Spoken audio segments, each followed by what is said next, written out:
Hey, everybody, welcome to the NoFuddZone podcast. This is just a little conversation we do once a week where I'm joined by some of my regular viewers where we chat about whatever topics you all want to hear us talk about.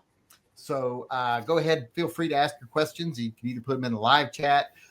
If you want them to definitely be seen, you can put them in the YouTube super chat. It's just easier to keep track of.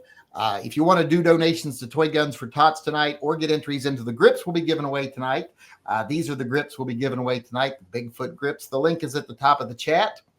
You got to go over and donate $5 to Toy Guns for Tots. There's a link over there on my website where you can get entered into these. These will be given away at the end of the chat tonight, so just keep that in mind.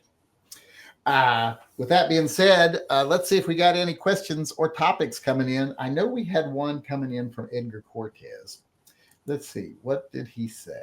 He said, I was incensed by Trump's remarks that senators who made the video would have been executed in the past. A blatant lie. These people are entitled to their opinion.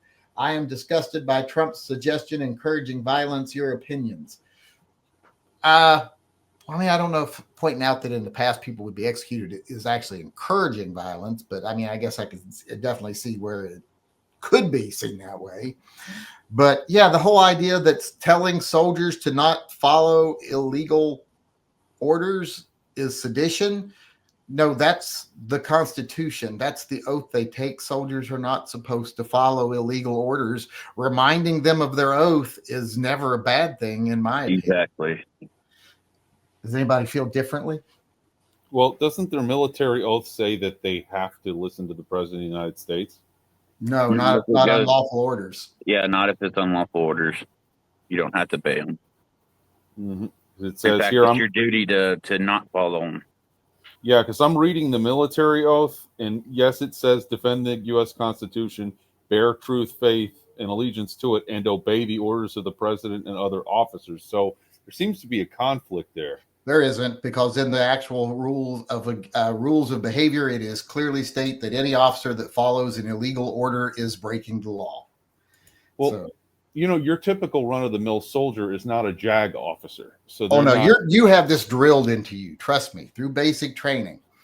In fact, part of your training, especially if you're an officer, part of your training when you go to OCS or BNOC or anything like that, one of the things that is drilled into your head constantly is that you are a human being. And when you are given an order, you have to be able to tell if that order seems unlawful, you are honor bound to disobey it. It's basically I was just following orders is not a legal defense. And that is drilled into your head the whole time you're training. Okay, but don't they also classify different incidents that happen, and it can never ever be discussed? So if someone had in fact broken the law, no one ever know about it. That's beside the point. If you're given an order that is illegal, like if your commanding officer says shoot that person in the head, and you do it, well, then both you and the commanding officer will go to jail, and you can't use the defense of, I was ordered to by my commanding officer. No, you are bound by honor and duty to disobey unlawful orders. Even if it comes from the very top? Even if it comes from the fucking president of the United States. Yep. In fact, you do not take an allegiance to the president. You swear your allegiance to the Constitution. So if you do anything that violates the Constitution, you've broken your oath. Hello, Leavenworth. Exactly. Let's see here. Where were we at? We got questions coming in. Homesteading with Soulless Ginger said, for the tots and the fur babies, I received my tots mug in yesterday. It looks better in person. They all look better in person, those mugs and stuff. I was just worried it was going to come in broke. Yeah, some of them come in with broken handles all the time. I have the best gun for Bigfoot one. That's my favorite mug to drink out of. It's one of the ones I found I had made back before they jacked up the shipping prices on the 20-ounce mugs. It's now to where if you get the 15-ounce mugs are what I make now. 12 ounces is too small. 15 I can live with. But the 15-ounce mugs, you buy one of those and it's like $6 or $7 shipping. If you go up to the 20-ounce mug, the shipping goes up to like $15. Jesus. It costs damn mug. Yeah, it costs more to ship the mug than it costs to make the mug. It's just, I guess it's that much heavier or something, but it didn't used to be that way. It used to be, it was like $1 more to ship the 20 ounce, but then they went to where it was twice as much to ship the 20 ounce. I guess they got to make their money on their shipping. Apparently. Which I hate because I liked making the 20 ounce mugs, but I got my best gun for Bigfoot mug, and I love that mug. It's one of my favorite ones. If I do something myself, since I drew it, but is it a glass mug or is it more like a tumbler? It's the ceramic mug, coffee mug. Gotcha. That I drink my coffee out of in the mornings. There's only 3 mugs I drink out of, so one of them's got to be clean. I've got a Dev bar. There's a Bigfoot bar around here. Their logo's a Bigfoot, and I got their Bigfoot logo mug. I've got a Bigfoot mug from Seattle that says sass Squatch on it, and it's got Bigfoot doing like walking with his hands on his hip and his wrist limp. And then I've got that best gun for Bigfoot. And those are the 3 mugs I drink coffee out of because I'm a huge Bigfoot fan. I still love the one, the first one I got, which was the one with the cat and the dog that you made. Shit, I don't remember when it was. When it says "I love guns and guns and puppies" or something like that, or something. I like guns and animals, but I hate people. Off. Yeah. Yep. Exactly. That's the way I feel. Like I was watching this thing the other day, and this guy was doing a video about if you're one of these people. I love dogs, but at the end of the day, it's just a dog. If you're one of these people that likes dogs more than people, I'm like, well, you've already lost me. Exactly.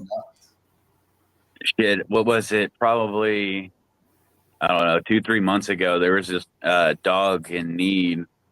I think I sent you a message about it, but my wife and I ended up spending a pretty sizable amount to help save this dog.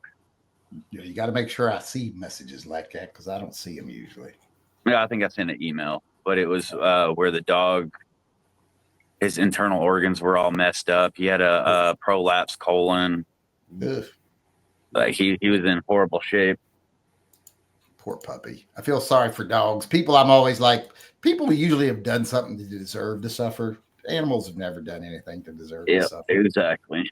Let me add Paul Bidenbach to my list for the grip giveaway over here real quick. We got Sean Bain chiming in and says, these are my CC options, 580 45 ACP and 22 long rifle. I think he means 380 45 ACP and 22 long rifle. Which one would you choose? Out of those, I would choose the 45 ACP. Yeah, same here. 45 ACP all the way. I gotta love my AARP. That's what I carry. My EDC's a Glock 21. I was gonna say, I don't know it depends on what size the gun is, I guess. Well, right? Yeah, I guess if you really need something small, the 380 is going to be your better bet. And also it kind of depends on the platform, because if it's a 230, SIG 230 or a PPK, I might choose the 380 anyway, because I really love those guns. They're very accurate, very easy to shoot. I mean, people underestimate PPKs, and those things are so freaking accurate. That blowback design on a fixed frame, because the barrel is fixed to the frame, and the slide doesn't have to tilt or anything, so it's also very solidly attached. It doesn't, flop around at all. You can ping 3-inch steel at 30 yards with those things easily all day long. The only problem is they don't spin the steel around like on the dueling tree. If you're at 30 yards with a dueling tree with the 380, it doesn't tend to spin the steel all the way around. Man, I really want one of those, the Beretta Cheetahs, because I keep seeing them at different websites for sale. They're the law enforcement trade-in ones. And man, those things are pretty. I would love to have one. I have a Cheetah. I have one of the nickel ones. It's a very nice little gun. I always go back and forth between what's the best 380. The 230 series, the 230, 232 from SIG, the Beretta Cheetah, or the PPK. I think the SIG and the Cheetah are actually a little bit better guns than the PPK, but the PPK has that whole James Bond thing going for it, so it keeps it in the running. When my mom was still alive, I'd say probably 3 or 4 years before she passed away, I had bought her a Walther PK 380, and that was a nice little gun. I mean, that slide was like butter.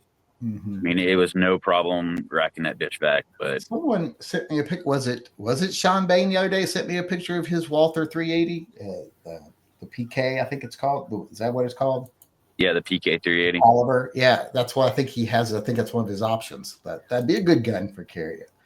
I'm thinking of the SIG you gave away not too long ago. You're talking about the Walther. I do like those Walthers. Oh, the Didn't you give away a 238. 380? The little SIG Wasn't that a 238. Yeah, those are little tiny 380s though. Yeah, I can't do those little tiny guns. My hands are too damn big for them. Well, my fingers get in the way of each other. Like my trigger finger starts hitting my thumb and everything. When you're trying to put your fingers in that little tiny area, it's hard to do it in ways where you're not rubbing fingers together.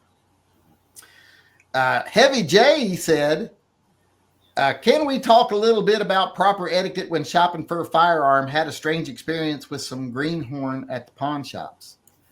Well, without knowing what his weird experience was, I don't know what we would be talking to. And is the greenhorn an employee of the pawn shop? Yeah, I don't know. But what happened? That's the thing. We'd have to know what happened. What was the weird experience?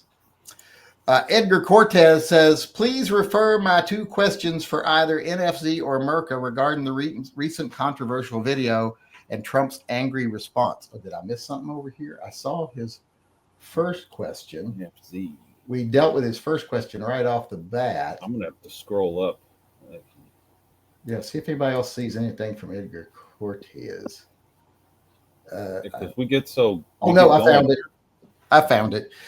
He says, how do you feel about the senators who made a video suggesting that active duty men and women do not have to follow illegal orders? I wish they had simply said that their oath and duty is to the Constitution, not to a wannabe dictator. Your thoughts? Well, that is your oath. Your oath, in this military, we do not swear an oath to a leader. We do not swear an oath to a country, even. We swear an oath to a constitution. That's one of the things that's different about our military oath than a lot of other countries. A lot of other countries, they swear an oath to their leader or king. They swear an oath to their country itself. In this country, we swear an oath to the United States Constitution, and that is the primary duty of every soldier, is to support the Constitution and support the rights of the Constitution for every citizen. So it's a little different in this country. I think they would have an unsuccessful mutiny if they attempted to reject orders. I don't think there's enough soldiers, sailors, and airmen to make a difference. Well, you'd be surprised. There's been a lot of times where soldiers have rejected unlawful orders, but it doesn't happen all that often. I mean, look at one of the negative things about Vietnam. People always like to talk about the whole, Americans turned on the soldiers and blah, blah, blah. It wasn't just that. It wasn't just that America suddenly decided they didn't like the troops. Americans were being bombarded every night by what was going on in Vietnam. And a lot of the stuff was basically war crimes, burning entire villages with women and children in them, napalming villages, all this stuff that were basically war crimes. So a lot of the negative emotion from people towards soldiers was, you all were doing these things and it wasn't even, we hadn't even declared war, and you were engaging in these illegal acts of conflict and not questioning orders, period. Just doing it. We didn't see people rebelling or nothing. So that was one of the issues after Vietnam. A lot of people felt that a lot of soldiers did not stay true to the Constitution. They just did what they were told, and people didn't like that. Yeah. Well, that's like, what was it, years ago? They polled the active duty service members about if they were given the order to go after the citizens of the United States, to arrest them or do whatever is asked of them, would they do it? And the consensus was no. But then later on, they did the same poll amongst the police, and it was an overwhelming majority saying yes, they would. Yeah, the main question in the poll, it was about a bunch of stuff. There was a lot of things in there, a lot of psychological questions in there. But, hidden in it was, if given the order to fire on civilians who you felt weren't engaging in deadly acts, would you obey orders? And the military, like 80% of people, and I remember talking with this about this with Military Arms Channel.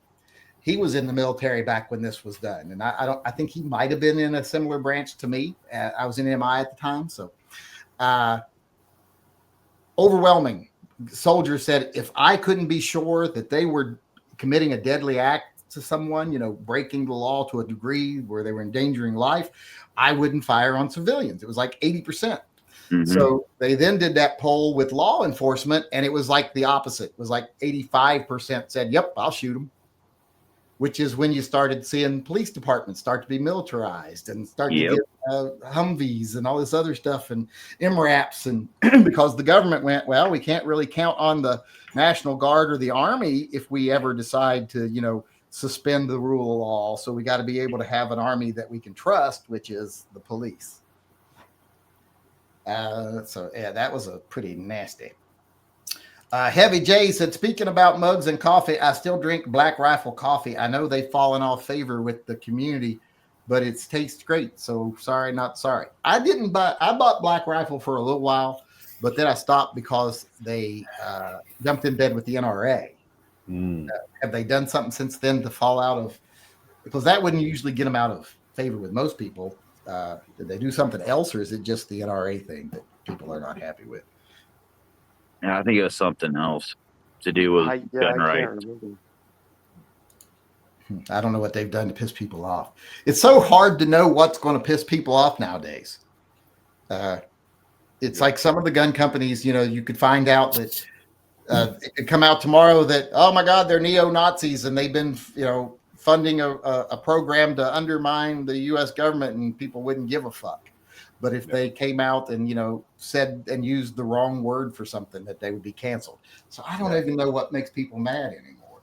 Yeah. Now there's some new fear mongering where some gun channels are saying that activist groups are trying to get the Glock V series banned. I'm like, no, there's no credible information to back that up.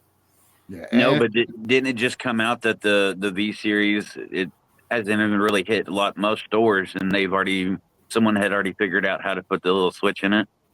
I hadn't heard that. Well, it wouldn't be hard to make a switch. All you have to do is change the part where it connects, because all they did was change the shape of where it connects and then put little ridges in there. I told people in my video, if a manufacturer wanted to just slightly modify their switches, it would take 5 minutes for them to make the change to the CAD design or whatever they do for their design. And then it would take the user 5 seconds with a Dremel to make it work. Yeah, I saw one of the gun channels did a video on it. I want to say it might have been Brandon Herrera. I don't know. I didn't really watch the whole thing. I just kind of caught bits and pieces of it. Well, I think the whole point was Glock was just trying to get away from the legal liability of people being able to say your guns can be turned fully automatic with no modification to the gun. You just put on an aftermarket accessory. You don't have to modify the gun at all. So all they did is they did the minimal amount of changes that they have to make to where now you would actually have to modify the gun a tiny bit. Mm-hmm. And wasn't it also to help keep Glock in California too? I don't think that had anything to do with it, because this doesn't make Glock legal in California. Because it still uses the trigger bar, the cruciform trigger bar, which is spelled out verbatim in the law, and it can still be converted to semi-automatic or to fully automatic with just the use of basic tools. If someone makes a switch for it that just changes the shape of the backplate, which they're gonna, with just a hand file or a Dremel, you could make it work in just a couple minutes. So basically, they can't really legislate against human ingenuity, because they're going to keep catching up, and stupid people are going to make a pistol fully automatic, regardless of how dangerous it is. It's like, the movies back in the day. Don't press the big red button, and then someone has to press the button.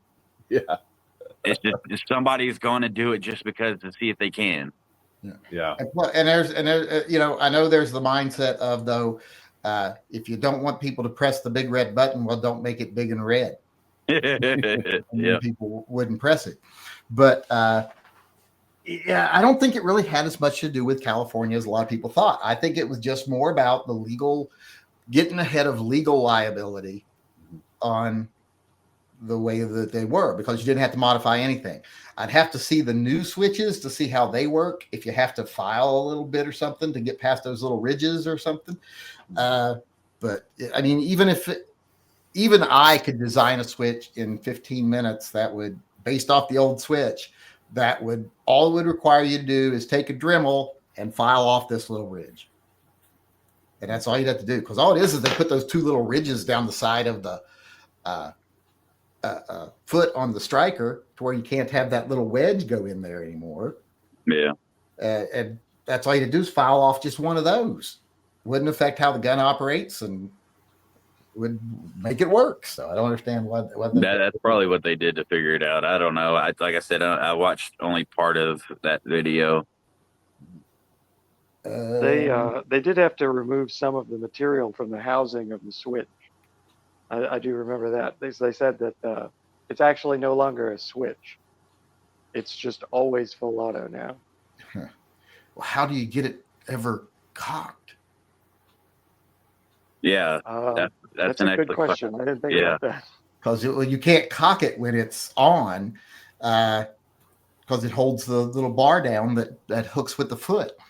So yeah, I'd have to see how they're doing it. I mean, like I said, all they have to do to get it to go on the gun is change the profile of that little ridge, because the ridge is the shape of the old Glock plate. The new Glock plate, all it does is narrow in a little bit at the top. So you probably take a Dremel to that and just file that down a little bit to where it fits up in there. But yeah, the only thing I would see that I would think they would need to do is file a little piece down. But how hard is that to do? It's not hard at all, especially with the Dremel. You can get it done in no time. Dremels are so easy to use. Yeah, that's why I don't like using them, because they do too much work too fast. Yeah. And as far as the Ruger RXM, didn't you Yankee say that that's even more difficult to modify? I don't know. That's what I said. I assume it does the same thing as the Glock.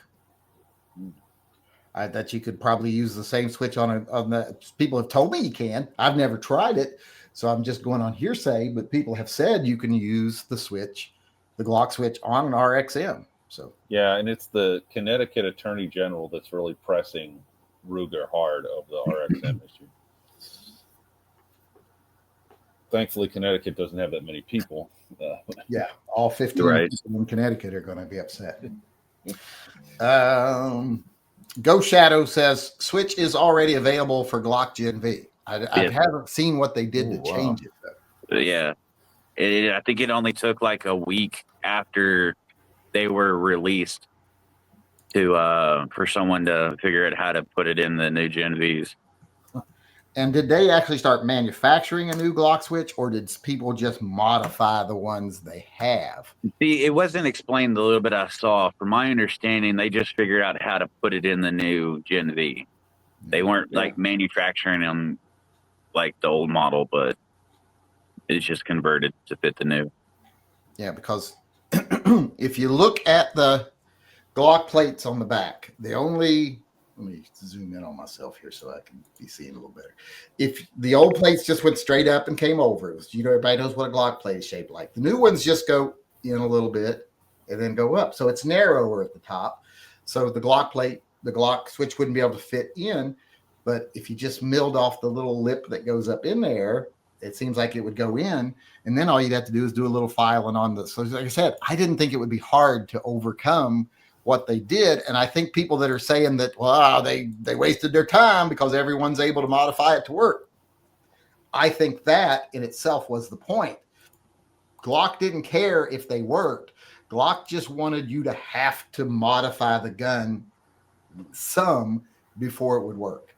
They wanted you to have to modify the switch, and they wanted you to have, unless they make a switch for it, but they wanted you to have to do something to the gun. If they can say that, well, you got to file off a part of the slide, well, then right there, it's better than it was, because before you didn't have to do anything. You just got to make it fully auto accessory. And that was the problem. Let's see if we got any questions coming in here. I don't see any questions coming in tonight.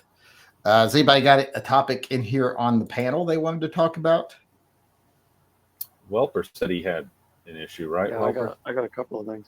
I was Chunky actually sent me a link late last night that I was very confused by. It has to deal with the AI topic. Okay. There was an ABC news report that there is a little teddy bear that has an AI chatbot built into it for kids, and they discovered. I don't assume that this was anything really hard to do, because I assume it's just a straight up chatbot. But the chatbot would give out highly inappropriate information to anybody that asked it questions. Yeah, I heard something about that Now, too. a lot. I was creeped out by the news report itself. It was a little short, like 3-minute video on it. It looked fake to me, so I went and started trying to poke around. It was a news article that had all of the major news outlets were talking about it. So I was like, okay, well, that makes it seem legitimate. Well, But is it like an Alexa for kids kind of a thing? But people were sort asking. of, yeah. It sounds like a I modern guess. day Furby. You remember the Furbies back in the Here's my 90s? question. Why would people ask? Little kids aren't going to be asking it inappropriate questions. So why would adults be asking their child's toys inappropriate questions? Exactly. But they didn't like the fact that it didn't have a censor to it. Well, I'm sure there's some sort of censorship on it. Like, how you put things like you can put your Alexa even in like PG-13 mode or something like that. It's like putting a filter on the internet. You know how adults can put adult filters on the internet? I'm sure it can have something like that. And I'm sure probably you can turn it off. And then if you do turn it off as a parent and then ask it inappropriate questions, I guess you could probably make a big stink out of that. Yeah. Which would seem like more the problem to me. To continue on, the weird part is that the product itself doesn't seem to exist. Oh. They were raising the alarm for it was called a Kuma bear, Kumma bear. And I could not find them for sale anywhere on the web. Yeah, probably a so story. Why did they put out a report? All of these news agencies put out a report. Well, news agencies are often run by AI now, and they're being fooled by AI. Yeah, I was about to say, it sounds like it was someone that created a fake AI video, and it just picked up its own legs and ran, and then the news picked it up. Yeah, even on Instagram the other day, I had to make a point on a post on Instagram the other day that was from the Weather Channel. The Weather Channel's official Instagram account, where they posted a video of a drone rescuing someone from floodwaters. And I'm like, this is clearly AI. Yeah. And they're like, no, this is real. We wouldn't. No, this is AI. This is clearly AI. We don't have drones that drag 2-3 people out of a river. That doesn't exist. Just like the one when CNN put the pictures up of the Chinese drones that were fighting the high-rise fires. Did you see that? Where it had the jets of water. I was like, this would only hold water until you realized how physics work. Yeah. And that would be a jet engine on the drone when they're spraying the high pressure water on the building. Yeah. So they would just shot off in the opposite direction as soon as they started spraying water. And CNN fell for that and thought it was real. So a lot of these like Instagram accounts and YouTube accounts and stuff for like news agencies and stuff are being run by AI and monitored by an intern. And they often get fooled by other AIs. Yeah. To me, that's one of the biggest problems with it is big organizations like NBC and Fox and stuff like that are picking up AI stories and reporting on them like they're real. Yeah, and there's some that it's hard to tell if it's AI, but there's most of them you can tell definitely. Like one, I guess like genre of AI videos I've seen a lot of is where like porch pirates come up and steal people's packages, and they explode paint or whatever on them, and they're fake. You can clearly tell it's fake. Like there's one where he ran back to the his truck got in, and you could clearly see the smoke go through the windshield, and people were thinking it's real. I'm like, come on, man. Yeah, it's like there's always and one of the things that gives away the AI videos the most to me is the voices. They're soulless. Yeah, it's like when you watch those videos, it's like already. I noticed last night on YouTube as I was panning through, there's already so many AI created videos about SHOT Show 26 with fake guns in the thumbnail picture. Yep. And it's already, and they're all AI and they're all bullshit. And they talk about something I was watching. I actually turned one of them on just to see how bad it was. And it was talking about a certain brand of gun, but it kept showing a different gun. Mm-hmm. And I'm like, why are they showing the different gun? And I finally figured out it was because, the AI was pulling pictures of any article that had that gun's name in the title. And then one of the articles was comparing that gun to a different gun. And it kept showing the gun they were comparing it to as the gun they're talking about. Wow. The only AI that I really enjoy are the ones where it shows the missing events that happened in between the Star Wars movies. Because that, to me, is all fiction anyway. So it's not like I'm being misled. It's just a fan's interpretation of what happened in between. So that I enjoy, but other than that, not a whole lot of video. Yeah, I don't like AI videos that those ones that have like Bob Ross and Mr. Rogers. I'm like, no, I don't like that. You're misrepresenting another person. You're using someone else's image to put forward false information. That's bullshit. If it's just an AI video of a cat playing a fiddle, I don't mind. I don't mind that. That's not, you're not violating anybody else's, sanctity. With that. But the one thing I do watch that are AI videos online, it's like, I don't have time to sit down and watch movies all the time. So I will watch those AI synopsis of movies. Yeah. Where they take you from beginning to end and give you the gist of the movie all the way through, or a series. Yeah. And if I like it, I'll watch the movie. Yeah. But if I don't, I won't. I noticed another big trend with AI, which, by the way, I'm not a fan of this AI program crap at all, and I would not shed a tear if it got banned tomorrow. But people are starting to write books and novels and screenplays and stuff using AI. And I just don't know how that could be. I just wonder how long allowed because it's not original. You're having a computer program do it. Well, what movies are original nowadays? True, but I was meaning more towards books. Like people writing full books with it. But yeah, I mean, people go use it for everything, and people, using it for papers and all the stuff for colleges. What I'm afraid of is eventually you're going to see like anti-gunners figuring out, hey, we can make all these really bad videos about people with guns or people saying things about guns. Like, here's Johnny Hillbilly saying, if someone tries to come take my guns, first thing I'm going to do is shoot up a school, things like that. Yeah. And start using that as gun control, to reasons for gun control. So I'm wondering that or really fake a video to the point where it's something horrible, like in Die Hard, where they blew up the Capitol and, they run out and see it's still there, but it was done by AI. I mean, they can easily fake anything these days, and most people are going to believe it because they're naive and gullible, and they don't care to like look in to see if it's validity or not. And it's just, people are so easily manipulated. Yeah. We're about out of time here, so I want to remind everybody, if you want to get in on the little knife drawing tonight, the little combat knife from Minco, or you can also choose I'm surprised no one's chosen the I like the little more knife. If I was to win, I would get it. Wow. If you want to get in on that, you got a few more minutes to do so. We'll probably go to about 10 after tonight because we started late, 10 or 15 after. What are the big ones you still have? We've still got most of the big ones. I just don't have any more Warcraft. I've got one more of the Outdoorsman.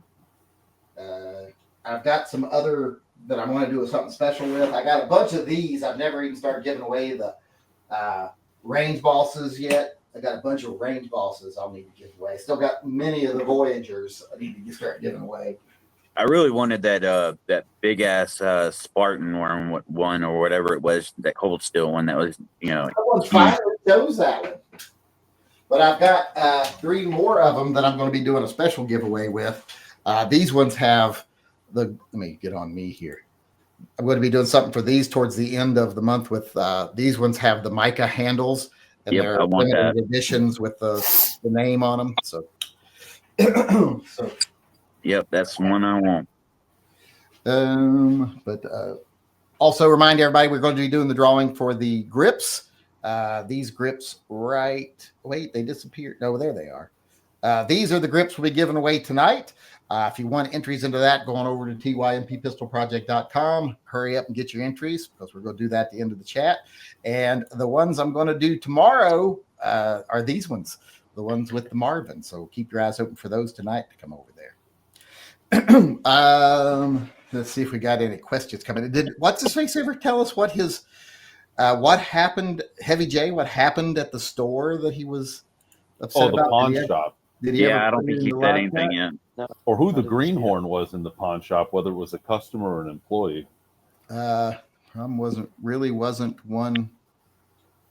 I don't understand what he's saying. Heavy J.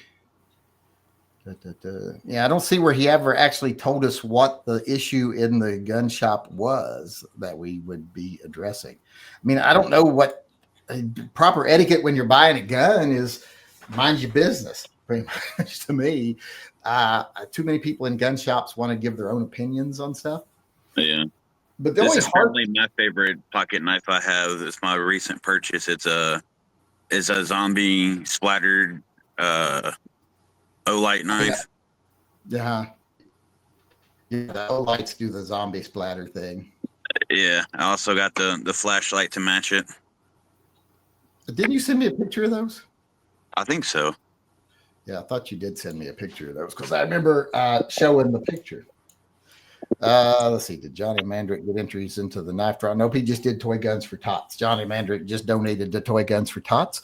I haven't read yet the names of people who have donated today. I want to go over and read those real quick so I don't forget before we leave. What is today? The 23rd? We have Ashley Smith, which I don't think sounds right because that sounds like a girl's name. Micah Hammonds, David Calderon, Jason Thompson. I think he asked a question is what he did. Let's see. I sent you emails. That Cody dude is an imbecile. Last thing I would do is invite an off-duty cop to go hunting on my private property. Yeah, I don't invite cops to my property, period. Let's see here. Christian Carlson, John Koenig, Lucas Flores, Andrew Payne, Michael Rogina, Paul Bidenbach, and Johnny Mandrick have all donated to Toy Guns for Tots today, either through just regular Toy Guns for Tots or, through the knife or the grip drawing. So thanks to all of them. If anybody's got any questions, please get them in through the YouTube super chat, especially if you want to get entries into the knife drawing tonight. I have a question about that stock that's going along with the Toys for Tots giveaway.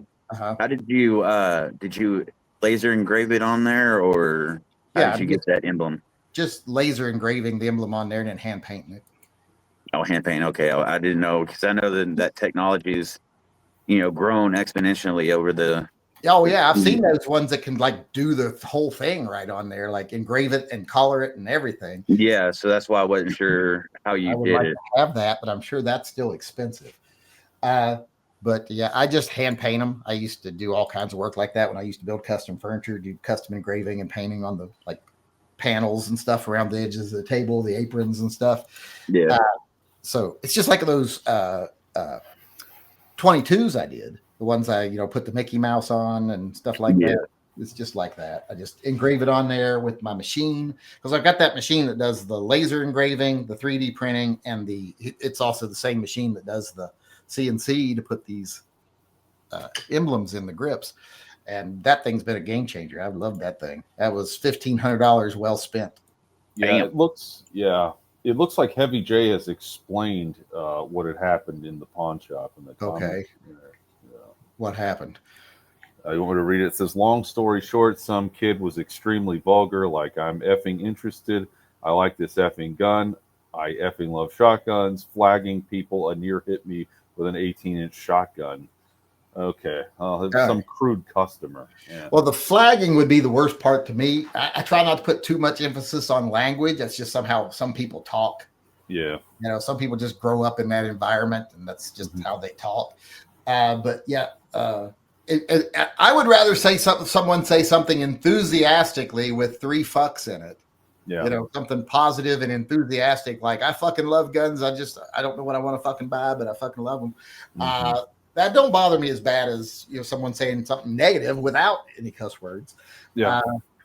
The flagging, and I do think it is a failure of today's youth. And I've always taught my kids this, that it's okay to use whatever word you want as long as you're not using it disrespectfully or hatefully or anything like that. But it is also very important to know when you shouldn't. Exactly. Like don't do it in front of me because it'll piss me off. So you don't swear in front of your. I still don't really swear in front of my mom. You know, I don't talk bad in front. I never swore in front of my grandfather because he didn't like it. I never swore in front of my grandmother because she didn't like it. Even though I was an adult and could have done it all wanted, I didn't do it because it was just not the right time. Kids these days aren't raised like how we all were, you know, us older guys that grew up with respect and manners and, you know, all of it. So that's a huge difference between us and them now. It's how they're taught. And it's sad because that's our future. That's our future voting base. It's a test of critical thinking because that's the important part there. Being able to think critically and know when is this language okay and no one's going to think anything of it, or when is it going to offend people. Yeah, and now our politicians cuss on TV. So yeah, which I don't like. Yeah. So John Heasley said he chose the Mora knife. I didn't know that, so I got to take the Mora knife out. I'll think of something else to put in there for that. Hold on. You all keep talking. Yeah, I knew he was going to choose that because he said that days ago that he wanted that little Mora knife. Yeah. But yeah, to me, politicians shouldn't be, you know, cussing. Yeah. It's just not. It's not proper. Yeah, they're supposed to be setting an example for the entire nation, and even in the local government. You know, your city officials shouldn't be talking like that. In the little knife drawing tonight, I'll also include a Canadian belt knife. Oh, neat. That's cool. So if anybody wants it. There was a topic I wanted to mention here locally. Some woman, this was a failure of our local Metro Rail security to protect this woman, both on the ground level and on the platform level of where the train meets. And unfortunately, some crazy man who had previously battered her on the ground floor pushed her off the platform and she died. And the goof-off security, who never does their job that I noticed, the body wasn't discovered until the following morning. So who knows how long it took her to die after she was pushed off the platform. Oh. Yeah, it's atrocious. I'm going to make a complaint tomorrow because my 311 was closed today, but I am regularly in contact with the security. I've made so many complaints because there needs to always be at least one officer on the platform. They don't like to go on the platform because it's very boring, right? Whereas if they're on the ground floor, they get to talk to their coworkers in uniform. But no. There needs to constantly, as long as there's 2 officers, there always should be one person on that platform. There's always something going on up there. That's the way they're supposed to do it here in Portland. They're supposed to have one on the platform, one on the train. You know, and when a train pulls up, one officer gets off, the other officer gets on the train. They take turns being on the platform and the train. Yeah. And there's like 7 or 8 of them switching in and out between platforms and trains. Yeah. And these officers, they're armed. So if there's a deadly threat situation, they can draw their weapon and fire it. But it just bothers me because there's some of these Metro Rail stations where there's 4 officers and all 4 of them will be on the ground floor because they all just like to talk amongst themselves. You know, that's unacceptable. You don't get paid to talk. You get paid to do your damn job. Yeah. And to protect the people. Yeah, which includes, you know, patrolling and even walking in circles. Or they don't even have to keep walking. Just stay in one spot. Just be within earshot. So if somebody screams, which they're likely to do if they're about to get pushed off the platform, you're there. You can run. You can respond to it. But I heard that story, I was like in shock. A part of me wasn't in shock because that particular station has all kinds of problems. But what was shocking was just the thought that not only was she pushed off the platform, but it took so many hours for them to discover it. I mean, that's And where was this at again? I don't know. I live in Miami, Florida, where we have a metro rail. Oh, That's what I we thought it call our was some- commuter train. I thought it was someplace important. It's Miami. Yeah. Oh, come on now. We're a pretty important city. But anyway, so this particular station, I avoid it when I can. But yeah, there's some crazies that hang out there. And apparently this guy got into the station probably because the security guards weren't paying attention. He probably jumped the railing and got in and pursued this woman. And then, an argument ensued upstairs on the platform, and then she was thrown. And I just think they might not have been at the station at all. I mean, as unmonitored as they are, they might have just walked off somewhere. Wouldn't surprise me. We used to have a couple of platforms in Portland that were really violent, dangerous areas, like the one up on 82nd Avenue. Mm-hmm. And they used to be like, we need more police presence here. And the police actually came out and said, and this was one of the stupidest things I ever heard, it's the misuse of a common trope. They were like, us being there, we found causes more issues than they solves. And I'm like, that doesn't make sense. That's like saying we found that when we get around criminals, they tend to be angry. It's not the same as saying, well, when cops go to a domestic violence issue, it turns from domestic violence to murder or something worse.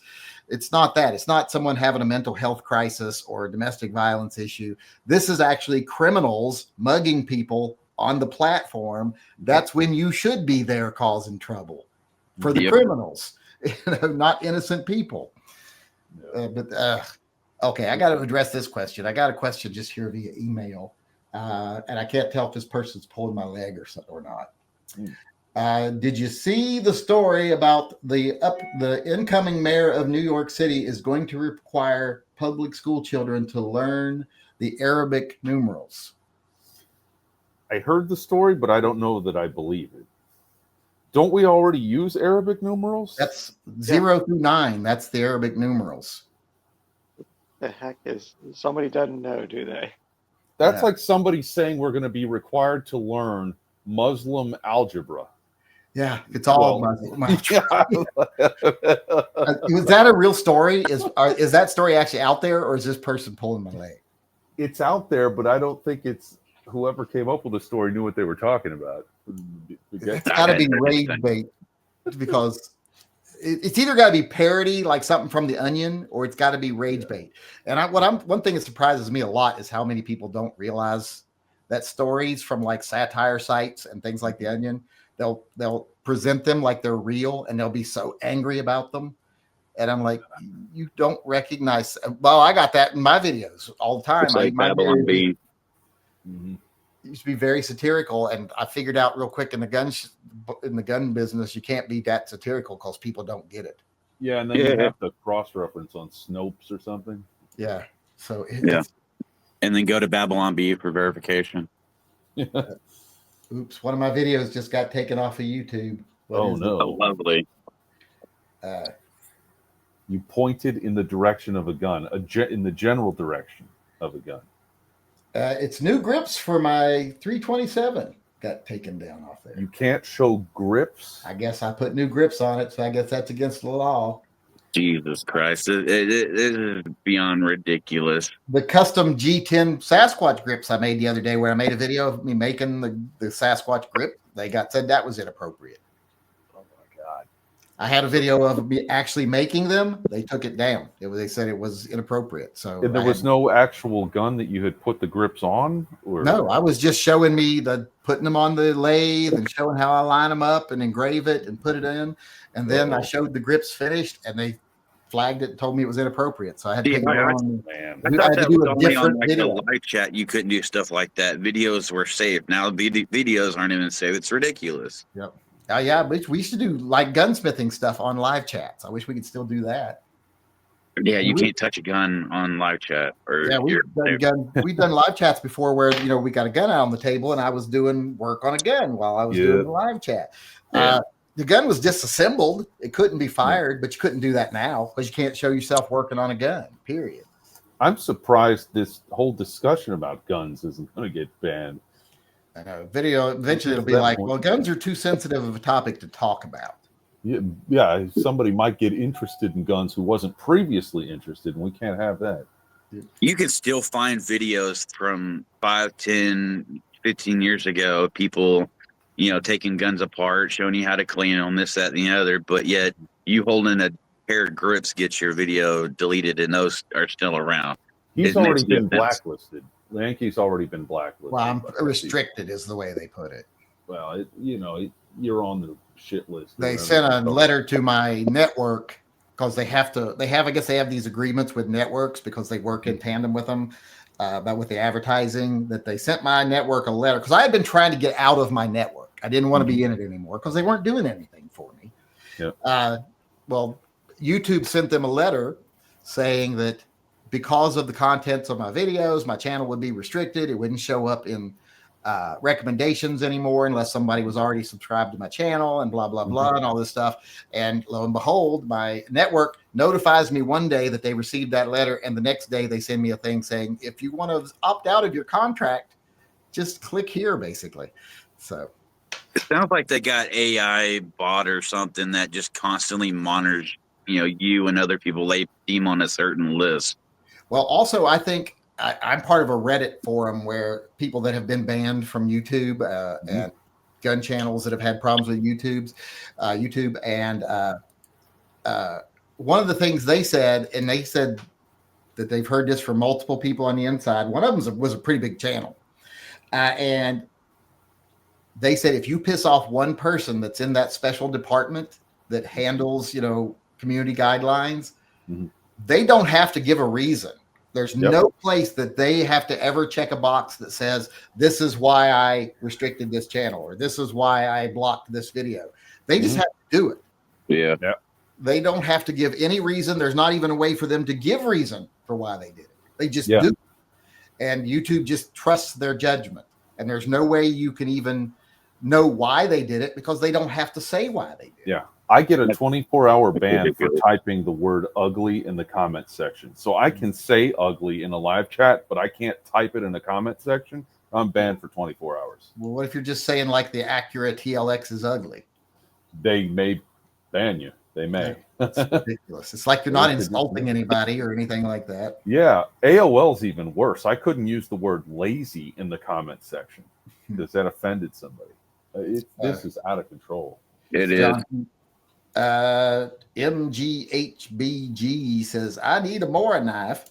And Heavy J 1421 says, I miss the day of desk pops. Yeah, those are always fun. I liked doing the desk pops, except for when they would blow my action figures off the wall. I did that when you did that. all the action figures off the wall. What was it, a 50 AE that you shot and blew them all off the wall? I think it was either I think it might have been the 460. Maybe, yeah. One of them. It was the 50 AE or the 460, whichever one it was. I know when I shot the 460, the pressure wave felt like it rattled my teeth loose because I was in a tight little area shooting that into the bucket right there by me, and it was just like, wow, the pressure wave coming off that gun is impressive. It popped all the little caps out of your chair, didn't it? Yeah, it popped the things out of the little things that cover the screws in my chair I used to have. When I shot, they all popped out of the chair. That's crazy. Just changed the pressure in the room enough to make that happen, I guess. Let's see if we got any questions coming in. If not, we are out of time, so we will be getting out of here. I think that's everything. So I want to thank everybody for coming today. Let's do the drawing first for the little knife. We didn't get enough to do the big knife, so we'll do a little knife drawing. Let's see. We've only got 1, 2, 3, 4, 5 entries. So let's generate a number between a 1 and 5.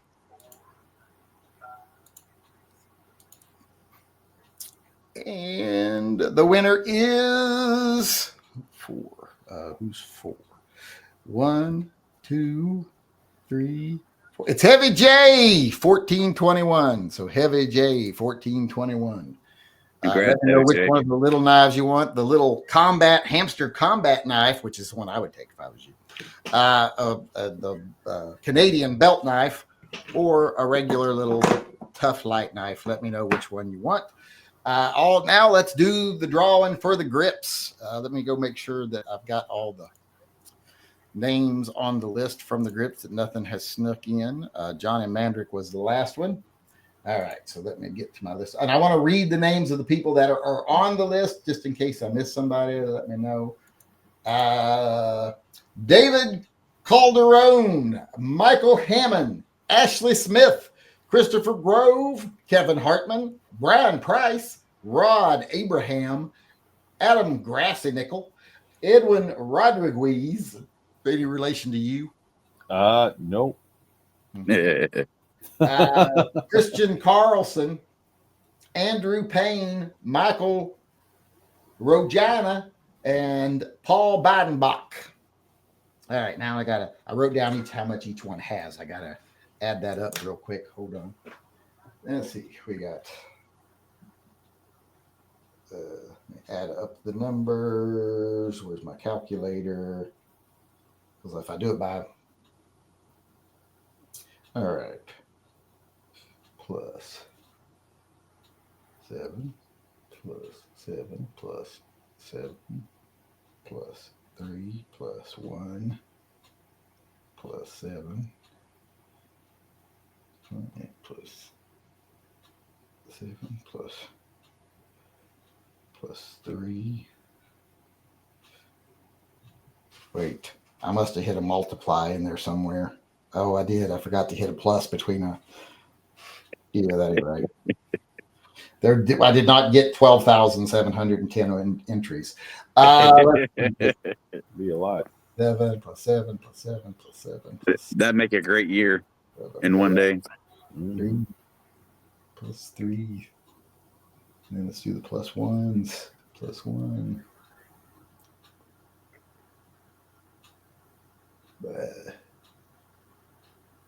All right, now I got it. Aha, there, that's better. Now let me generate a number between 1. Have you done a running total yet of what's been donated for Toys for Tots? I haven't added them up yet. We were at 4,353 on the 19th, and we've hit our total almost every day since then. Our daily total or exceeded it. Only one day we didn't, so it should be moving up pretty decently right now. Okay, someone in the chat named Lou Brew says he made a $40 donation today, and his name is not on the list, and he wants to know why. Do you know what Lou Brew? Lou Brew. LUBREW 5862. He's at the bottom of the chat. Well, He'll have to tell me what name he did it in on the website, because it doesn't always match the YouTube name. It could be Lucas. He said Lucas. Send me the name. Oh, I read it, Lucas, didn't I? Lucas, last name. I wonder what that is. Wait, let me see here. I don't think that one, Lucas Flores, is. I bet who it is. I read that. Is that name. who he is? Lucas Flores? Yeah. He didn't donate to the grips drawing. He just donated to the Toy Guns for Tots drawing. Okay. I thought that was the grips drawing. No, I made it clear. It's very clear on the website even that it's 2 totally different drawings. Yeah. You got to scroll down to underneath the grips where it says donate there. Yeah, but if he wants entries, I haven't drawn yet, so I can actually add him to it. Now the only place we can see at see the beginning of the chat, I didn't look at the webpage for it. Yeah, they're not the same, Lou Brew. You got to look carefully. But There's 2 different donate buttons. I will add him. Now we won't be able to see the grips here anymore. We'll have to see them on the website. Based on what YouTube's doing. Yeah, because there's over. If you go over to here, let me show the web page just to be clear with everybody.